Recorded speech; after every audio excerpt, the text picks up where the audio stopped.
Okay, so today we're going to journey through literally thousands of years of history to try and get our heads around one of the most complex and, let's be honest, controversial topics out there: prostitution. You've heard the phrase, right? The world's oldest profession. It's almost a cliche at this point. It kind of suggests that selling sex is just fundamental, something that's been with us since the very beginning. But is that actually true? I mean, really, when you start to dig into the actual historical record, the story gets way more complicated and, frankly, a whole lot more interesting. And here's the thing: while it's definitely ancient, it's not prehistoric. The very first evidence we have, these incredible Sumerian records, places it smack in the middle of the first cities and organized religion. We're talking about descriptions of a temple brothel in the city of Uruk, and it was dedicated to the goddess Ishtar. And that idea? Well, it takes us straight into our first big chapter. Because in the ancient world, prostitution wasn't some shady back alley deal. No, it was often woven right into the fabric of society, religion, and even the state itself. What's just wild is how common this was. It wasn't just one place, this was a pattern. You see it in Samaria, you see it in Canaan, where, by the way, male temple prostitutes were also a thing, and you see it all the way over in the temples of Aphrodite in Greece and with the goddess Venus in Rome. In all these powerful ancient cultures, sex work was often seen as a kind of sacred duty, a form of worship even. And speaking of the Greeks, they actually gave us the word that defines this whole topic today: porne. It comes from the Greek verb to sell. It's a direct line, a linguistic thread that connects the streets of ancient Athens right to the modern word pornography. It's a little reminder of how deeply the past is still with us. But not every ancient society saw it the same way. Take Greece. There, you had high-class courtesans called hetera, who could actually be pretty independent and influential women. The state even got in on the action. The famous lawmaker Solon set up Athens' very first public brothels. Now, hop over to Rome. It was also legal, it was also taxed, but the social status? Totally different. Most prostitutes were slaves, and they were labeled infames, which basically means shameful. They were stripped of the rights of a Roman citizen. So the big picture from this era is that for a huge chunk of history, prostitution wasn't seen as this great moral evil, but more as a structured, regulated part of society. So for a long, long time, that's how things were. Prostitution was a regulated, if sometimes looked down upon, part of life. But then everything changed. A massive cultural shift started to happen, and it was driven by two incredibly powerful forces: a new way of thinking about sin and a terrifying new disease. You get this incredible paradox in the medieval Christian world, and St. Augustine, man, he just nails it with this quote.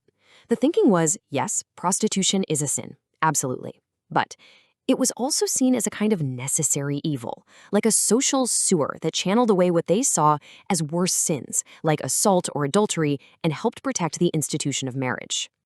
And this wasn't just some abstract theological debate. Oh no, it had very real consequences. You won't believe this, but in medieval London, the most famous brothels were literally, and I mean literally, owned and licensed by a top church official, the Bishop of Winchester. So, condemned from the pulpit on Sunday, but a nice source of income the rest of the week. You can actually watch this delicate balance just shatter with incredible speed. So in the 14th century, licensed brothels are pretty common across Europe. Then, 1494, syphilis hits the continent, and it is a devastating epidemic. You combine that terror with the religious fervor of the Protestant Reformation, and public opinion just flips. By the 16th century, cities everywhere are shutting their brothels down. The key thing to get from this period is just how fast everything changed. Prostitution went from a tolerated social function to a massive public health crisis and a moral panic. And that leads us into a whole new phase. With the church losing some of its grip, the modern state stepped in to take over as the primary regulator, and it came armed with new tools: science, public health policies, and of course, police power. This new state-led approach popped up everywhere in all these different forms. In the UK, you had the Contagious Diseases Acts, which forced women who were just suspected of being prostitutes into humiliating medical exams. In the US, the Page Act was used to target immigrant women. And during World War I, something called the American Plan let the military arrest any woman just for being near a military base. At the exact same time, you had these huge moral crusades, often led by early feminist groups that were pushing hard to make prostitution a crime altogether. But the state's involvement in the 20th century, wow, it could get so much darker and more horrifying. I want you to just look at this number for a second. because it represents one of the absolute bleakest chapters in this entire story. 200,000. That's the estimated number of comfort women. These were women, mostly from Korea and China, who were systematically forced into sexual slavery by the Japanese military during the Second World War. It's just a brutal, horrific example of state-organized forced prostitution as a weapon of war. And all of that history, all that baggage, it brings us right to our doorstep, to the debates we're having right now, all over the world. This long and often brutal history of trying to control and criminalize sex work has led a lot of people to ask, is there a better way?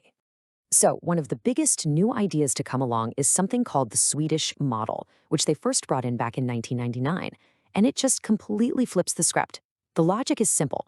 Instead of arresting the person selling sex, you make it illegal to buy sex. You go after the client.